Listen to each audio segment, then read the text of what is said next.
Good, everybody, and welcome to our January meeting.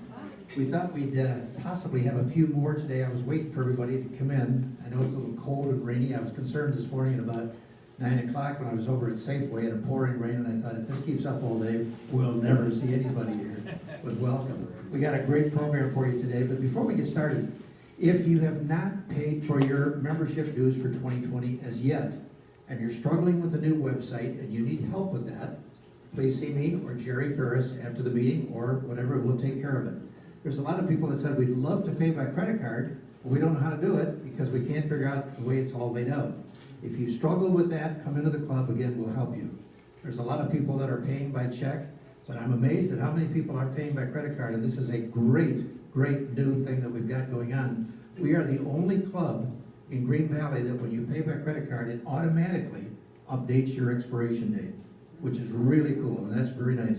And I want to thank that gentleman right over there, Jerry Ferris, who's the one that put all this thing together. So Jerry, thank you very much. Now, at a very high cost to the club, we brought in a great speaker today, James Ertel. James is the only guy I know that can wear shorts when it's 30 degrees outside. And if it's pouring rain, he says, I might put on a long sleeve shirt, but he says, I prefer the short sleeve. I passed a guy the other day on the walking trail over there, I think it was 28 degrees. He had on shorts with a tank top. And I said, what part of Canada or Minnesota are you from? So it was hard for me to decipher that. So James, you're on. We're going to talk about Photoshop and all the good stuff that goes along with it. He's going to teach you everything that he knows. I'm going to turn this off. PowerPoint. Excuse me, PowerPoint. And there you go. Good afternoon. I am James Ertel. A little bit of my background.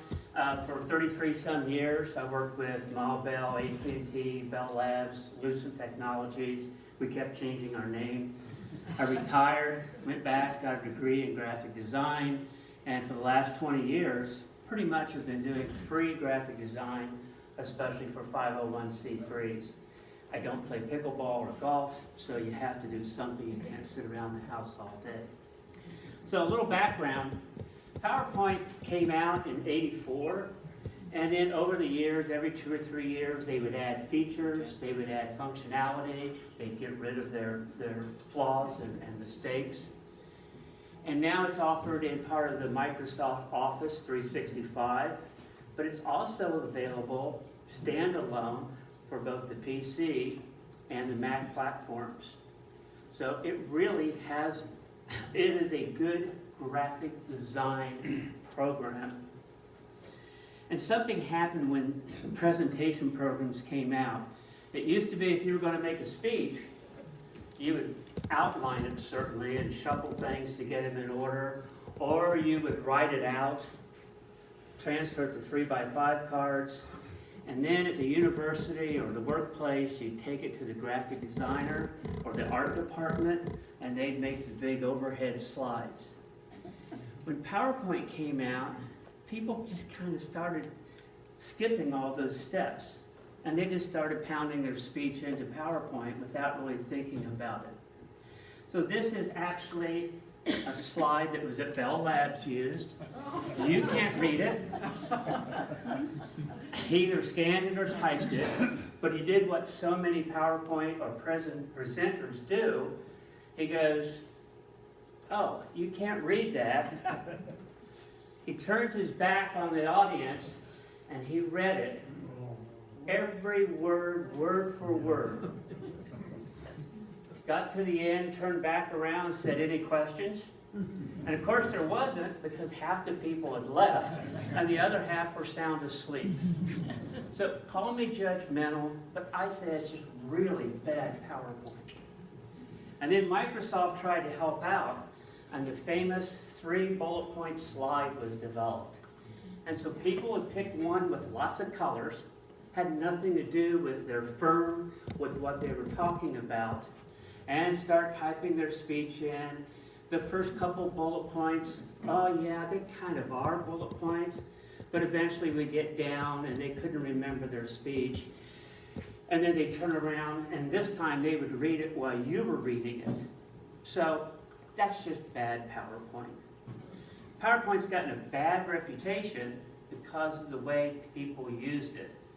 But it has generated a lot of cool cartoons.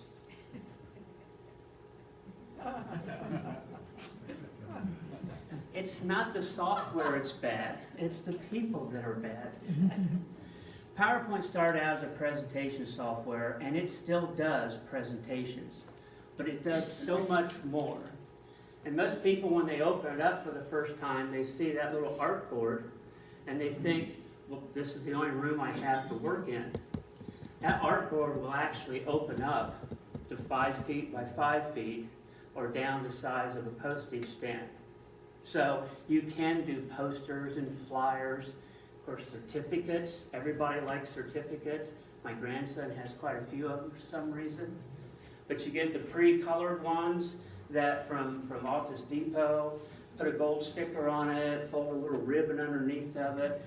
Like I said, we may not frame all the certificates we get, but we certainly appreciate it when someone gives us one.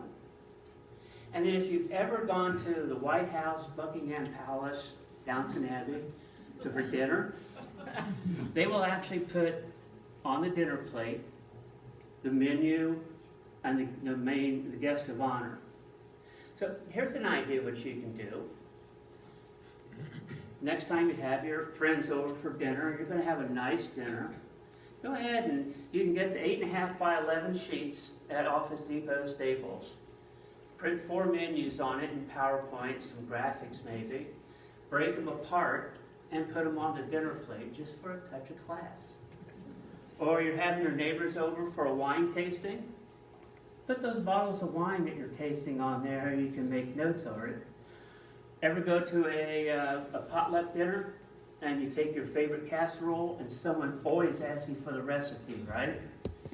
Just leave a little stack of menus there, but always leave out that one ingredient that makes your casserole better than everybody else. So a lot of things you can do, and all this was done in PowerPoint. So it is a pretty diverse and flexible graphic design. So when Mike asked me to do a show on PowerPoint, I thought the worst thing I can do is start clicking on this menu and clicking on this menu, because at the end of an hour, half of you would leave and the other half would be asleep.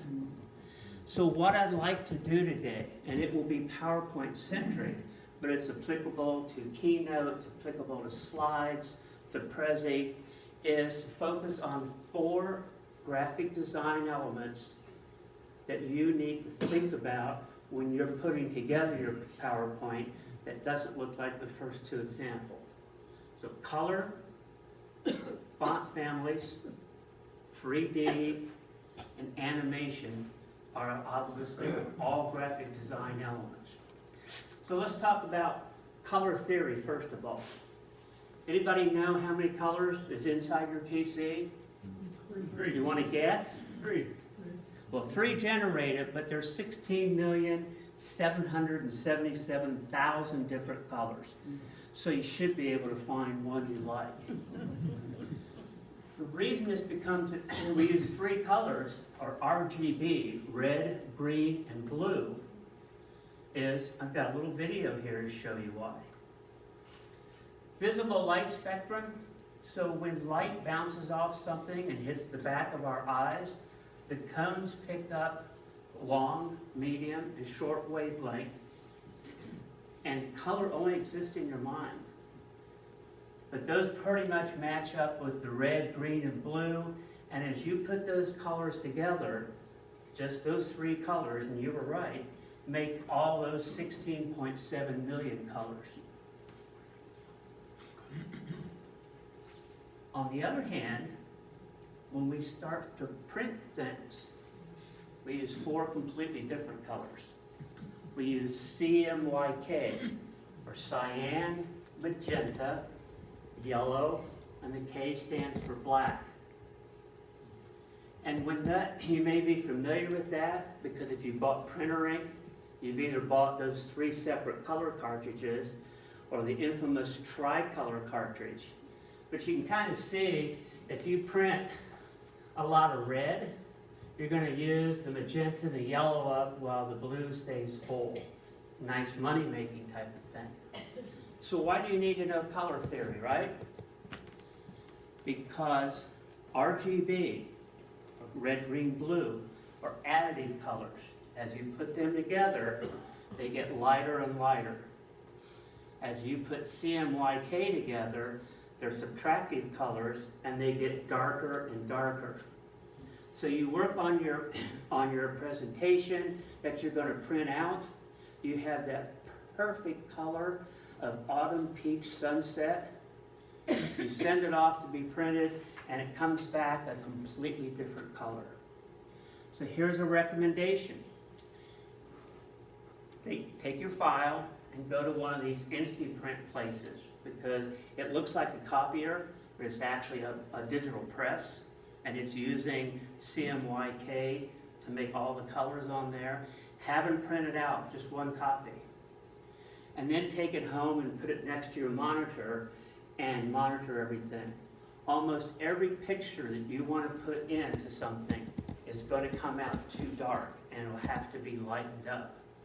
And PowerPoint and the other presentation software can go ahead and do that, especially if you're printing.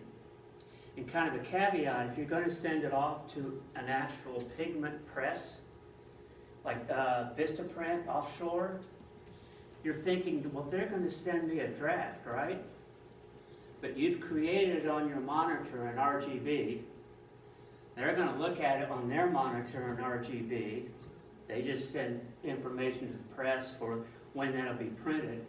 They send you the proof back that you look again in RGB, and then they print it out. So be careful because it will be darker. And I know all this talk about color theory has got you so excited. You probably want to go home and read a book. Isaac Newton wrote this book. Pretty much color theory hasn't changed since he first wrote the treatise.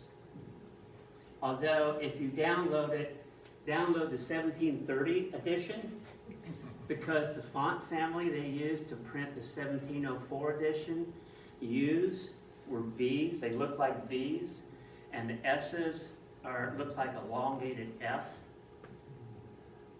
But if you paid attention, and I didn't, so I had to read this, but if you paid attention in 8th grade, you pretty much know color theory hasn't changed since the 1700s, surprisingly enough. Second element is font families. So, two words, typography and fonts. And we kind of use those things interchangeably, right? Fonts are the actual blue letters up there that we see.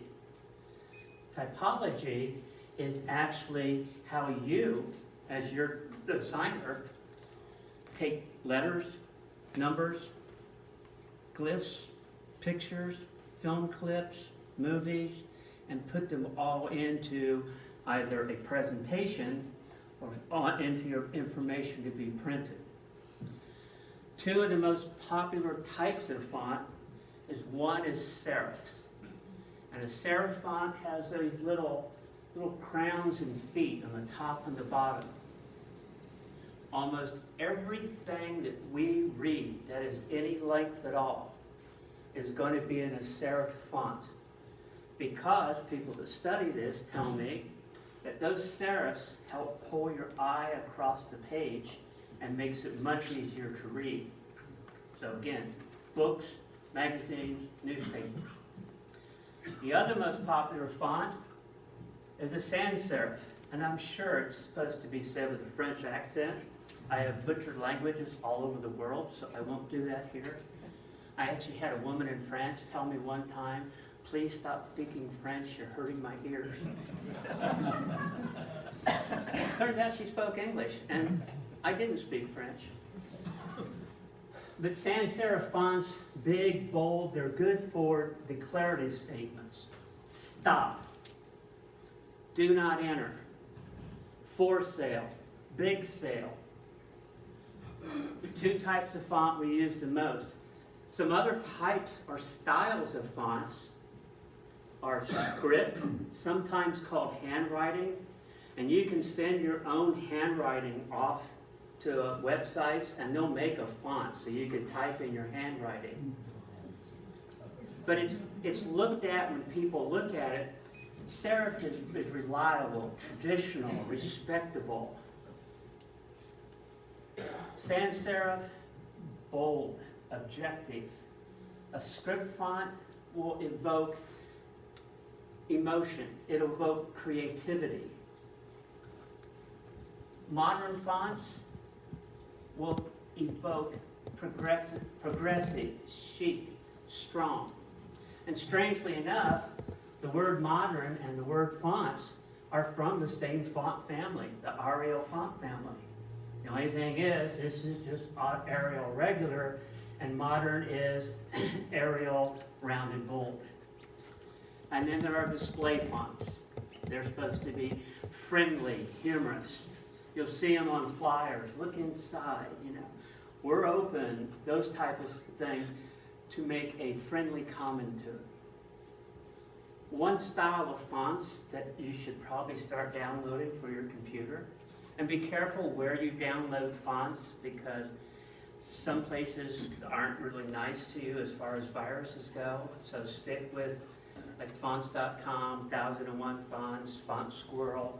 You know, make sure you know what you're downloading. But one that we don't see much down here, strangely because of our age group, is the grunge font, also called distress fonts. So as you're putting together your presentation, or you're putting together your like printed material, think about what are you trying to evoke. You may not want to send a formal wedding invitation or a Valentine's Day love letter to somebody in Sidewalk. But if you're an outlaw motorcycle gang, you may not want to use French script with its swirls, flourishes, and ligatures for the back of your motorcycle jacket. So let me ask a question. You're all writers. You're writing stories that take place in 1930 in the countryside of England. Main character is a priest who dabbles in murder investigations. Would you want to use a grunge font? No, I break. And yet, if you're familiar with the Father Brown series on the BBC, this is a grunge font, but it works really well with the saturated orange background, the dark black silhouette of Father Brown using only a small white rectangle and a small white oval for his Roman collar and for his eyeglasses. Although, when G.K. Chesterton actually wrote his books in the 1930s, the grunge font probably wouldn't work on those covers. So it's whatever typology you're trying to put together to grab the eye, to express your thoughts. Okay, pencils down, just to see if you've been keeping track. Pop quiz. Can anybody tell me how to pronounce that sign? La Canada. If you said La Canada, you are absolutely right, because that is La Canada. It's not until we replace the N with the Inya, and pardon my pronunciation on that, that it now becomes La Canada. Either Pima County doesn't know this, or they just don't care, because we see the sign both ways, and we're used to saying La Canada down here. But you notice I've been using the word font families, right? Because we all know there's A through Z, and 1 through 9, and 0, and a couple other things on there. But most, if not many, fonts, or many, if not most fonts, families, have the umlaut, if you're writing in German, the circumflex and other accent marks for France. If you're writing in Latin, good for you. You have the double vowel together, and that is called a grapheme. And if you are writing in Latin, you're probably thinking, no, that's a diphthong. Diphthong is a grammar term to tell you how to pronounce it. The actual character is called a grapheme. I had to learn this junk sometime, so why not share it? We know that if you press down the shift key and hit 4, we'll get the pound sign, but or the dollar sign, but they also have the euro, the yen, and the pound. Have the copyright sign. Problem is, because it's used more than open paren, C, close paren, that most software now, if you type in, it'll actually back up and make a copyright sign, which is really irritating if you really are trying to type 501c3. So if you do type in the open paren, the C, and the closed paren, and you hit space bar and it makes the copyright sign, just hit the backspace and hit space bar again, and it'll revert to the kind you actually want. The ubiquitous smiley face we have, fractions, and again, instead of looking like a linear equation, most of them now will actually make the smaller one top and bottom and back up, but they're also in the font families. And the octothorpe. Everybody know what an octothorpe is? You may know it by tic-tac-toe, you may know it by pound sign, and of course its latest creation is hashtag. Yeah, there you go. So there is nothing wrong with black on white. And if you've ever worked or volunteered with a community kitchen, you've seen this sign before, right? Nothing wrong with that. But by using color and by using fonts and spending 5-10 minutes more, you can make a sign like this. It still won't get rid of the 6 weeks old tuna salad sandwich that's growing its own life forms, but at least it will get red. And PowerPoint and the other presentation software, or what we think are presentation software, gives you a lot of ways to invoke color, shape, style, to make your typology message come across. 3D. We see the world in 3D, right?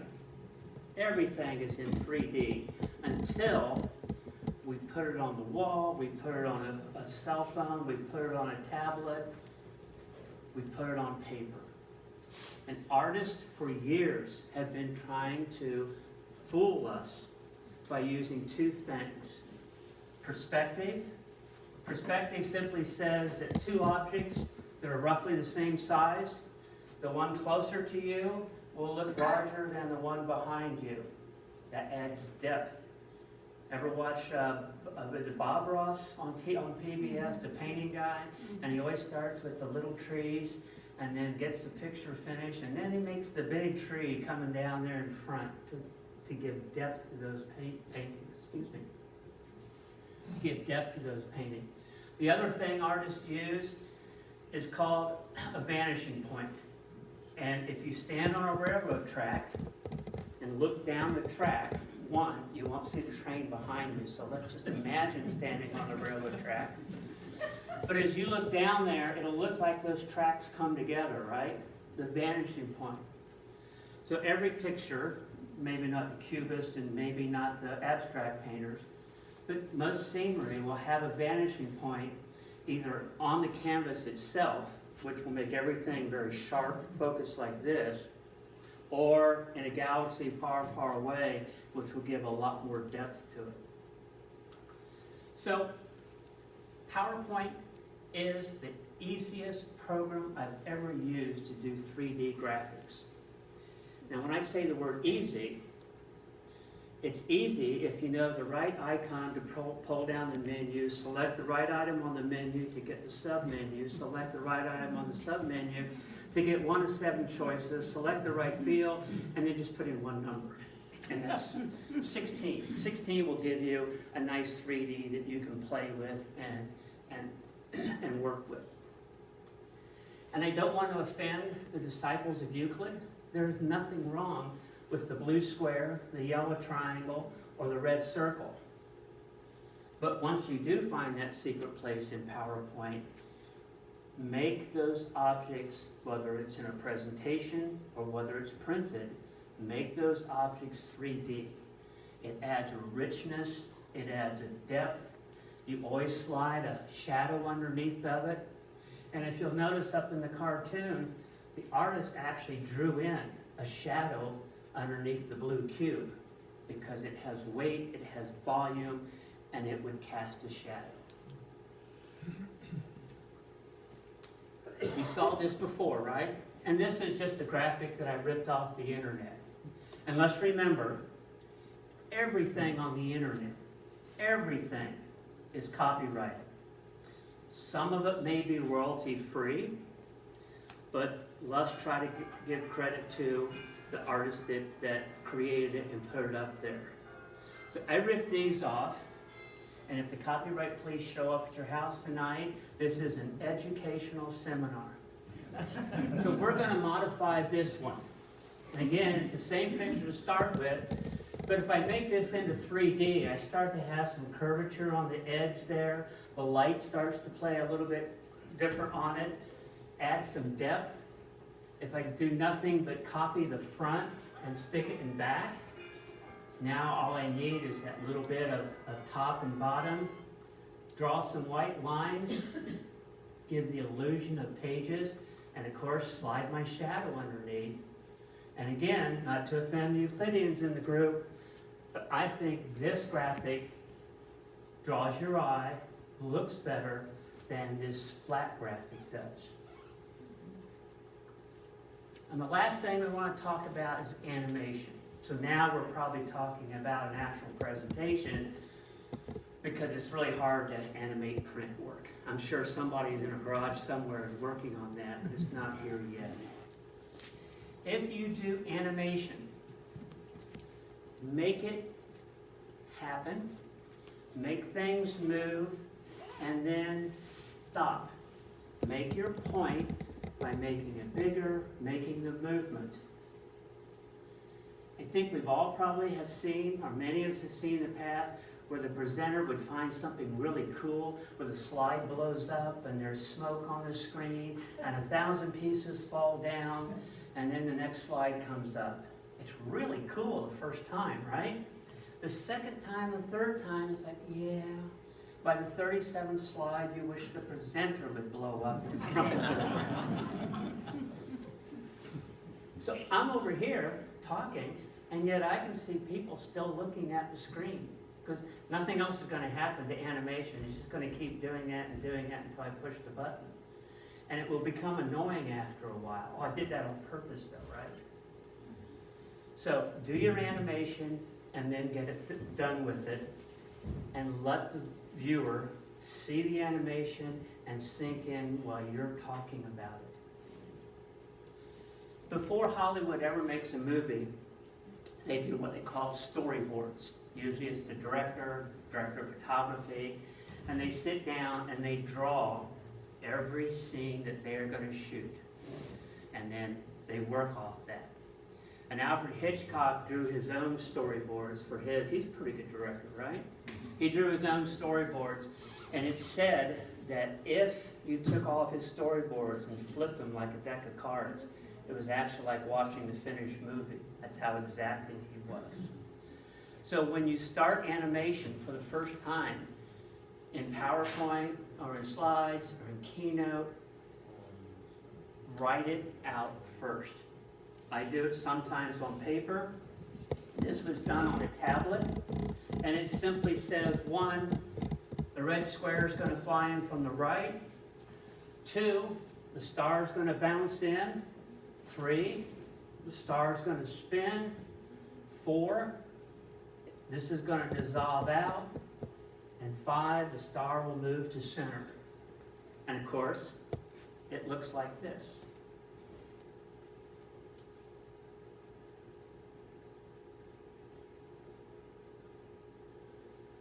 For a simple animation, or for only 1 or 2 things, when you're starting to animate, you may not have to do it. But as your animation becomes more complex, there's more characters moving, you're adding sounds, you're turning sounds on and off. If you draw it out first, kind of like what you want to happen and in what order, you will save a lot of screaming at your computer at the middle of the night saying, do what I want you to do.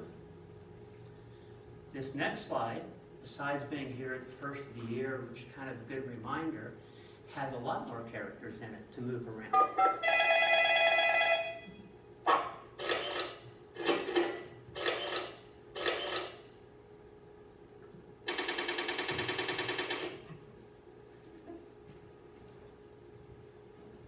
And I did spend some time screaming before I got those done. Good to remember, be careful when we go online. About a year and a half, 2 years ago, the Washington Post on their website wrote an article about why PowerPoint is the Prezi keynote slides, why they should be banned. And of course, they did it in PowerPoint.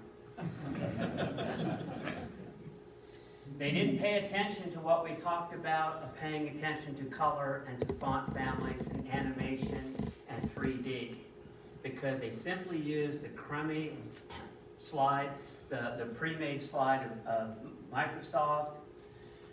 White letters on dark backgrounds are known as knockout letters. They're harder to read. They look great on your screen. I don't know if you can see my PC up here, but it looks great up there because when you have it on your tablet or your phone or your PC, that light's going right back to the back of the eyes where those cones are. This is reflected light, so it becomes harder to read. And the 3 bullet point slide, what did they do wrong? They got 5 bullet points on there, right? But the last one's really true. If you don't know what you're going to say, no tool will help you. So don't skip all those parts ahead of time and sit there and go, I'll just type this in, because you're going to end up like that labs presentation. Sit down, think about what you're going to say, figure that out, put it in the order, reduce it to, here I want to talk about this on this slide, and then use that artistic self, use your graphic designer, and go ahead and build a slide that is the visual reminder of what you're going to talk about for 2 or 3 minutes a slide. Now, I told you I do this for free, so if you have a volunteer agency you work at, if you have an HOA you work with, if you just need help, I am more than glad to do it. I don't charge. Then I don't have to pay taxes. I don't have to have business licenses. There's a lot of advantages about not charging. But I'll be glad to help you. And kind of an advertisement, I teach PowerPoint, and it is PowerPoint specific class. But the design elements we talk about in there will help you in any other presentation graphic design software. So there's a class in February, Friday mornings, 4 classes in a row. The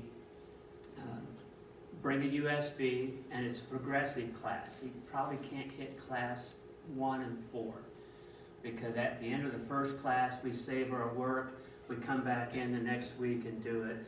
If there's enough demand, we're going to do it again in April. So feel free to do it. On the way out, there's some business cards, both the traditional size and a little bit bigger one that looks sort of like this. And I'll be glad to go ahead and work with you or help you. Or again, you can sign up for the class, and we have a lot of fun in class. There's a couple other people here that have survived it, so it is survival.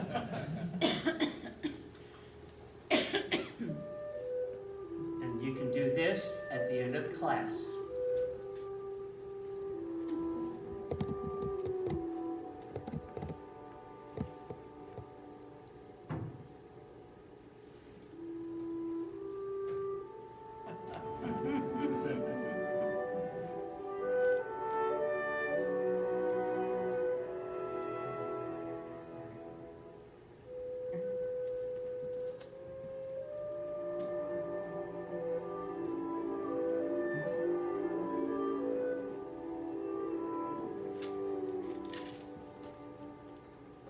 There's 4 classes.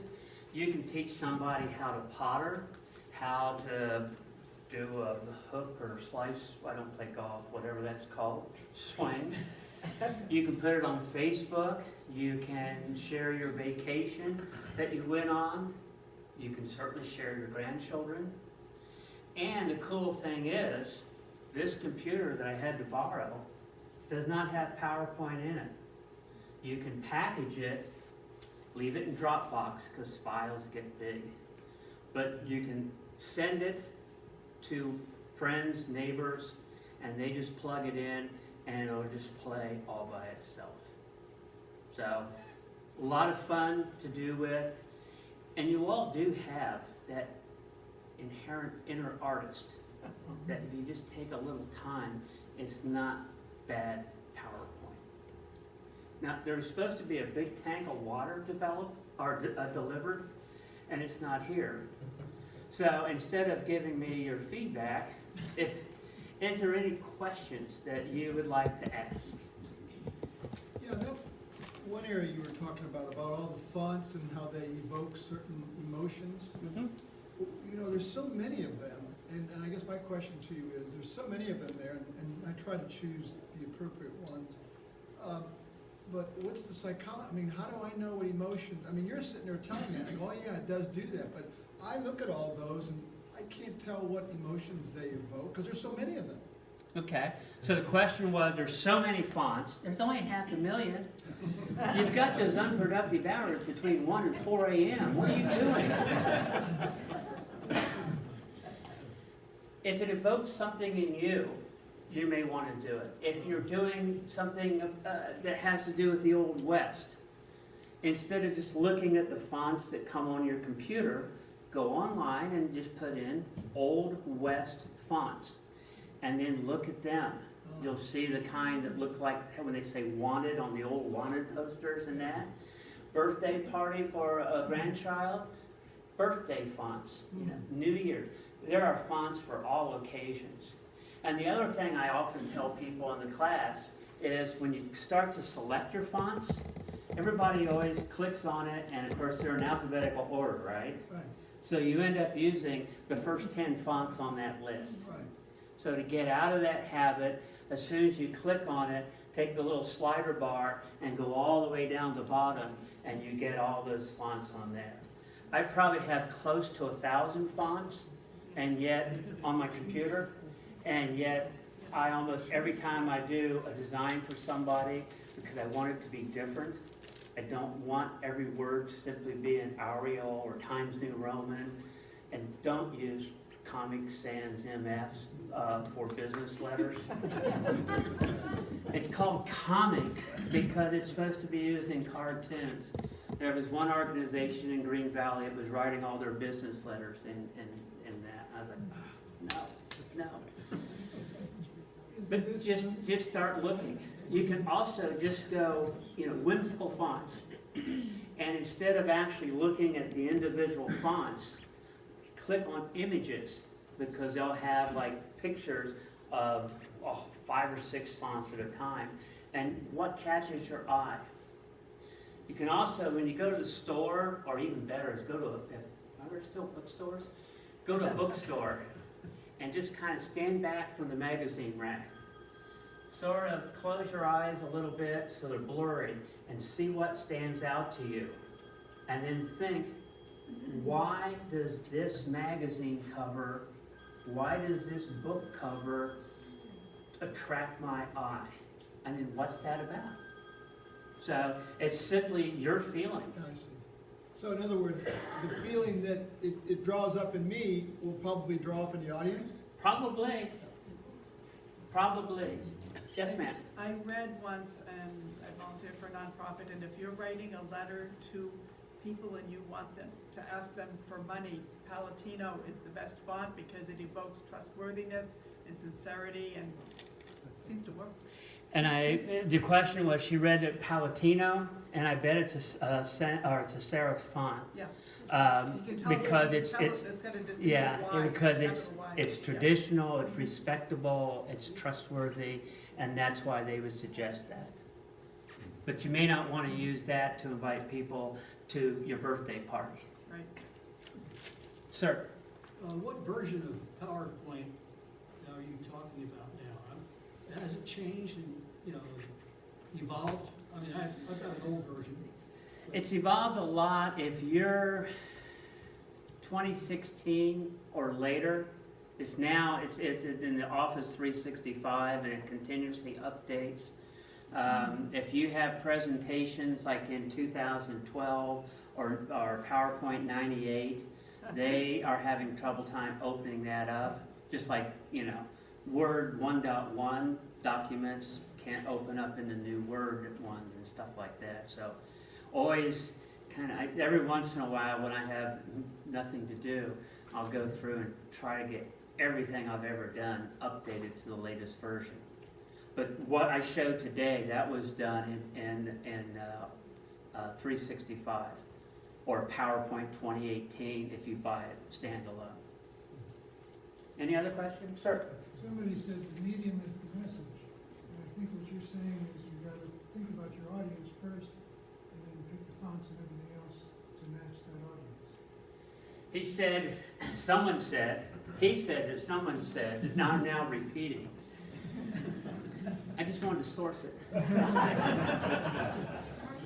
He said that someone said the medium is the message, and it really is. Do you think if advertising didn't work, how many people buy stuff because you saw an ad? We know, almost no one admits it. Yeah, some people do. But do you think advertisers would spend billions of dollars a year if putting those flashing images, all that junk mail they send you that they don't think they can attract your attention to get you focused on them? And of course, we all joke about the MTV generation where everything is just faster, faster, faster, so you need to stand out even more.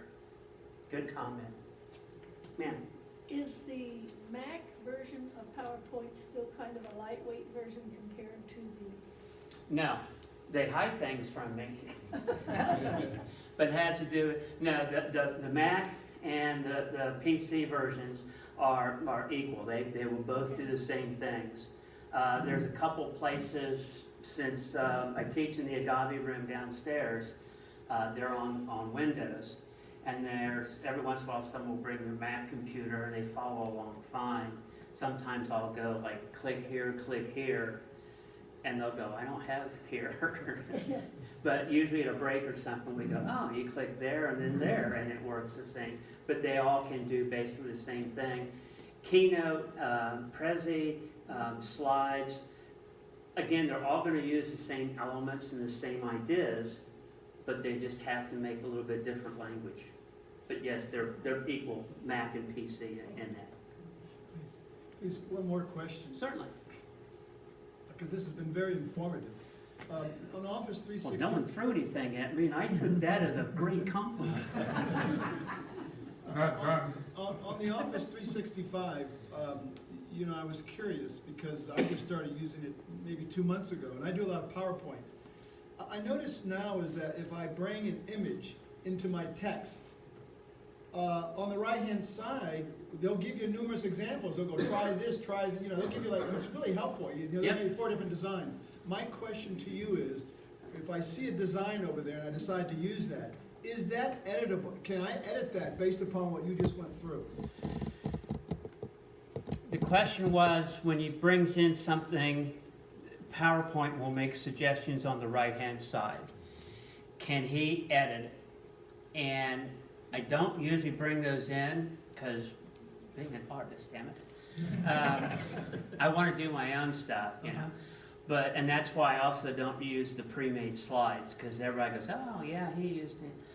I believe it is all editable. How much, I haven't played with it, but come to class and we'll play with it in class. Yeah, I played, okay. Yeah, but most of it is. I'd like my emails to look a little bit more professional with the right font. I have Gmail. What do you recommend? I still work. I have just a little over 500,000 recommendations. You'll need to sort through them. Going by what I said, and if anybody wants to have, I have a little graphic at home. I didn't do it, but it talks about serif fonts being traditional, respectable, sans serif fonts being dogmatic, and the things I told you. In business, serif fonts just work. And if you are all, get a page of text and change it to a sans serif font like Ertel and try reading it. And then flip it over to Times New Roman. It'll look different, it'll also read much differently. So that's why business, traditional, respectable, tend to stay with serif fonts, and it makes it easier to read on almost any platform, whether it's printed out, small devices, larger devices. When you mentioned graphic programs, one popular in Europe that is available. Obviously, in the design world, the Adobe Creative Suite is probably king. Either InDesign for publishing or Adobe Illustrator is probably everything you see professionally done, probably 90% of it's done in Adobe Illustrator. It's also fairly expensive, and it is very, very intricate. I couldn't even name all the menus that Adobe Illustrator has in an hour, much less talk about any of them. There is and Adobe is a monthly fee. You just keep paying and paying and paying and paying and paying. There is another group of software called Affinity, AFFINITY. It's a UK firm, and they have the counterpart, it's called Affinity Design. It's the counterpart to Illustrator. Affinity Photo, the counterpart to Photoshop, and Affinity Publisher to InDesign. Thank you. And those are professional programs, but they're a one-time cost, and upgrades are free. So if you want to get started and not have an open-ended bill for like $60, you can get each one of those programs and use it. It will have, if you've never used Adobe Illustrator or other high-end graphic design programs, you will have a sharp curve. I could help you a little bit with that. But a lot of it's just, again, all those unproductive hours between 1 and 4, just keep. I tell this in class, when I first learned PowerPoint, I just lay there in bed at night on my on my laptop, and I just kept going, what happens here? What happens here? Because I was self-taught in that. And I woke up one morning and went in to shave, and I thought, what the heck is that? And I had a keyboard print on my forehead. And I had fallen asleep on my laptop like that, so all the way into work, it's just putting in time, learning how to do it. And then, like I said, draw stick figures, and then flush them out in a design program. Anybody else? Like I said, got my business cards over there if you want to, and I'll be glad to talk. Good question? Just a statement is for your class that you're starting in February, that you're asking for people to register. So Oh, yeah, you have to yes. register. So you would go online on our computer site, on our website, and then just click to register, put your name in, and I'll get all those names to you. Could everybody hear that? No. You have to register online through the club. There's a, you click on PowerPoint, it tells you all the stuff that you've probably just heard, but there's a place to click on to go ahead and register. It doesn't cost money, so, well, I kind of limit it to 10, but we'll get 10 more. We'll keep doing 10 at a time until we move on to something else. I thank you very much for your attention.